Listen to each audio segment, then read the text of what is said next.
সুপ্রিয় দর্শক, আসসালামু আলাইকুম। আপনাদের সবাইকে স্বাগত জানাচ্ছি এখনকার আলোচনায়। আপনাদের সঙ্গে আছি আমি সিরাজুল ইসলাম। দর্শক, আজকে যে বিষয়গুলো নিয়ে আলোচনা করব তার পয়েন্টগুলো বা সাবজেক্টগুলো আমি আপনাদেরকে জানিয়ে দিই। একটা বিষয় হচ্ছে, ইসরায়েল ইরানের ভিতরে কমান্ডো অভিযান চালানোর মহড়া চালাচ্ছে। ইস্পাহানে আমেরিকার যে অভিযান ব্যর্থ হয়েছে, এই ধরনের একটা অভিযান চালানোর মহড়া চালাচ্ছে ইসরায়েল। এটি একটা গুরুত্বপূর্ণ খবর।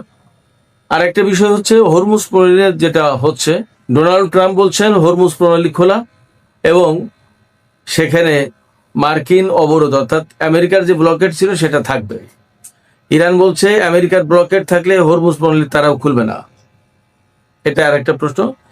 হরমুজ প্রণালী নিয়ে আর একটা গুরুত্বপূর্ণ ব্যাপার আছে যে, ইরান বলেছে এই হরমুজ প্রণালী শুধুমাত্র টেম্পোরারি একটা পদক্ষেপ, অর্থাৎ অস্থায়ী একটা পদক্ষেপ। এটা আমেরিকার সাথে বা লেবাননে যে যুদ্ধবিরতি চলছে এর সাথে সম্পর্কযুক্ত, অর্থাৎ এই যুদ্ধবিরতি ভেঙে গেলে হরমুজ প্রণালী আবার ব্লকেট করে দেবে ইরান। ডোনাল্ড ট্রাম্প বলেছেন হরমুজ প্রণালী থেকে ইরান কোনো টোল নেবে না, সেইভাবে রাজি হয়েছে বা টোল নিতে দেয়া হবে না।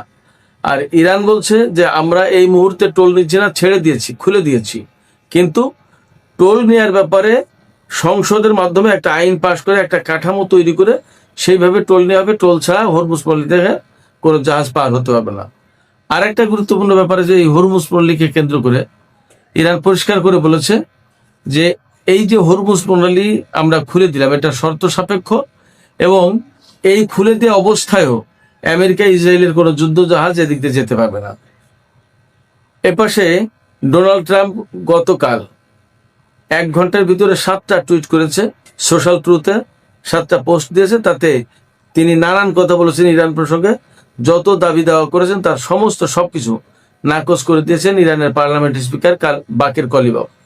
তিনি বলেছেন ডোনাল্ড ট্রাম্প যে 7টা পোস্ট দিয়েছে তার সবগুলো মিথ্যা।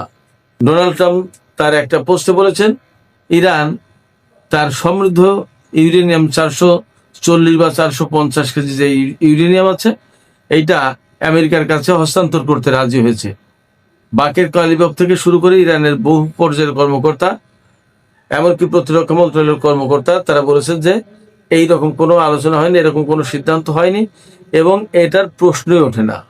সর্বশেষ আমেরিকার পক্ষ থেকে দাবি করা হয়েছে, ডোনাল্ড ট্রাম্প দাবি করেছেন যে ইরান হিজবুল্লাহ এবং হামাসকে সমর্থন দেয়া বন্ধ করবে বলে রাজি হয়েছে। আর ইরান বলেছে সম্পূর্ণই মিথ্যা কথা এবং